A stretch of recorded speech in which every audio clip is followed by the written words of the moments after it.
Ms. Aguirre-Curry. Does enjoy a due pass recommendation. Would you like to close, Ms. Wicks? Thank you, Mr. Chair and committee members, and would like to also take the opportunity in my closing to respond to Ms. Waldron. And I very much appreciate you bringing this up because there's been an enormous amount of misinformation about this bill, which has been fact-checked by Reuters, the Sacramento Bee, AP, and PolitiFact, specifically on exactly what you are referring to. And they have determined that, much like what I read in the bill, that the way that is framed is incorrect. Actually, the bill is specific to pregnancy and pregnancy-related outcomes and does not decriminalize, quote-unquote, the murder of babies in the weeks after birth.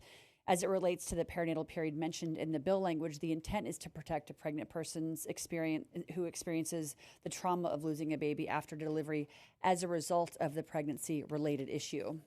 This bill would not prevent police from investigating a fetal death that occurred as a result of a crime committed against a pregnant person, or from investigating an infant death that occurred as a result of an act or omission that took place after delivery.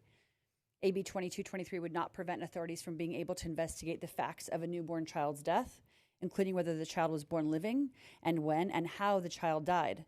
The bill would only prevent further criminal investigation of the pregnant person in the event that the death was determined to have a pregnancy-related cause. So I just want to be very clear about that. And I also want to allow if with the chair's indulgence, allow my witnesses to also add anything else they'd like to with regard to this specific matter, because I do think this is what has come up numerous times, and there's a lot of inaccurate information about this in the bill. Please go ahead. So AB 2223 was designed to protect parents who experience the trauma of losing a child after delivery as a result of something that happened during their pregnancy. So a medical example of this could be preterm premature rupture of membranes, when the water around a pregnancy breaks prior to delivery or prior to when we want it to. So this could result in a stillbirth, or it could result in a perinatal loss after a delivery from complications such as infection or the lungs being immature. Thank you.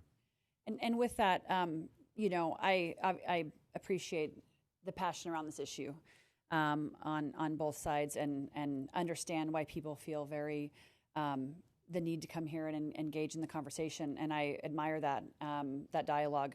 I will say I come to this as a mother. I have a 5-year-old and a 1-year-old little girl, and the world in which they are growing up in. And the debate that we're having right now on abortion in this country is one that is frightening, because in California today, we have women who are being prosecuted for having miscarriages, and that is not okay, and that cannot happen in the state of California.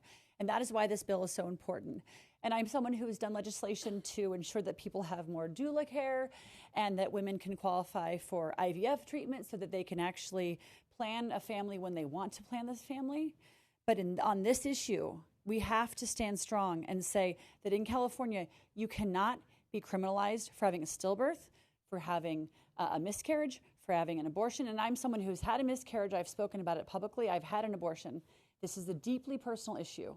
And in 2022, we have to send a message to the rest of this country that you cannot be criminalized for pregnancy-related losses in the state of California. And with that, I would respectfully ask for an aye vote.